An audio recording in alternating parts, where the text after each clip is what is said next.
मालकानगिरी रे आरडी विभाग द्वारा रास्ता निर्माण कार्य अनेक अनियमितता अभियोग होईछि। जिले में आरडी विभाग द्वारा करासाइथिबा रास्ता निर्माण कार्य देश में प्रचलित आईन कानून को बिना अनुपालन करी कार्यकारी कराଯାଉଛି।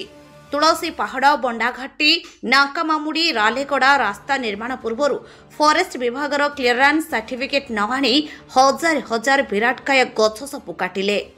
आरडी विभाग द्वारा रास्ता निर्माण में उपयोग करने कंचामाल निमंते एग्रीमेंट पेपर में मात्राधिक मूल्य धार्य आरडी विभाग द्वारा कार्य करुवा समय रेवेन्यू विभाग हेतुक अनुकंपा प्रदर्शन करी तुलसी पहाड़ उपरे हाईग्रेवा इन्फ्राटेक प्रोजेक्ट लिमिटेड को क्रसर निमंते अनुमति प्रदान करिसेंती। नियम अनुसार क्रसर यूनिट बसवा पूर्व पथर कुआरी और पॉल्यूशन कंट्रोल बोर्ड मंजूरी नहीं सारिला परे ही क्रसर यूनिट बसवा कथा, किंतु माइनिंग और पॉल्यूशन कंट्रोल बोर्ड रो बिना ज्ञातसार और मंजूरी रे पथर क्रसर चली। एही संक्रांत रे समाजसेवी Sharad Chandra Buruda RD forest pollution control board mining revenue विभाग व्यक्तिगत भाव में मिसी लिखित अभियोग करथिले मध्य विभाग पक्षरु कोनोसी कार्यानुष्ठान ग्रहण करुनाहांती बोली श्री बुरुदा आनिछंती। वर्तमान राज्य में बीजेपी सरकार शासन करुछि, काहेकि सरकार सब किछि जानि सुनी नीरव अछंती। निर्वाचन पूर्व सरकार निज भाषण में कहिथिले आम बीजेपी सरकार राज्य रे आसिले दुर्नीतिमुक्त ओडिशा राज्य हेबो, किंतु कुआडे किछि परिवर्तन होइनी। दिन बा दिन राज्य रे दुर्नीति बढ़ी चलीछि। बीजेपी सरकार को बेखातिर करी ऑफिसर माने पूर्व बोली राज करुछंती श्री बुरुदा कहिछंती। एबे देखिबाको बाकी रहिला केबे एही दुर्नीतिग्रस्त भ्रष्टाचारी ऑफिसर मानक विरोध रे सरकार कार्यानुष्ठान ग्रहण करुछंती।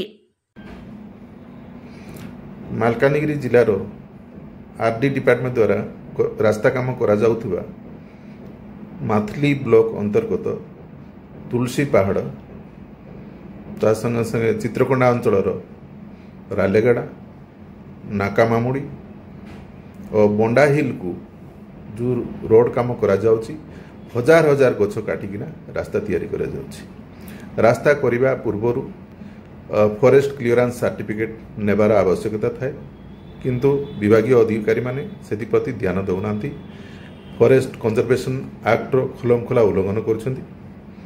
तत्संगे संगे जो माथली तुलसी पहाड़ उपरे जो क्रसर यूनिट स्थापन करा जाइछि हाईग्रीवा कंपनी तरफ से मध्य पॉल्यूशन कंट्रोल बोर्ड रो मंजूरी नहीं किंबा माइंस डिपार्टमेंट द्वारा कौन सी क्वारी लिज दिया जाए।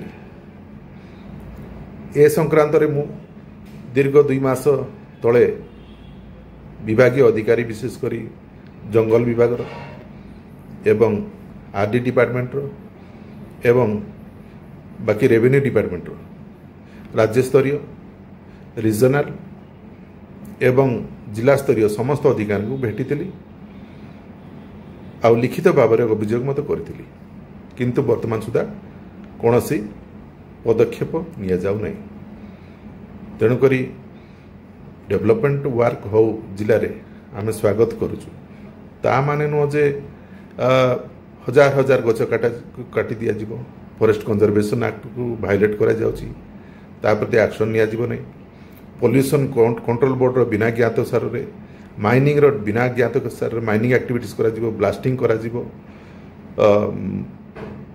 ए सब ठीक नुह। तेणुक यह तदंत सापेक्ष मु निवेदन रखिबी राज्य सरकार को प्रशासन को एटा गुरुतार सहित नेबे। आ मीडिया बंधु मान मोर निवेदन रहिबो एई विषय प्रति ध्यान देवे।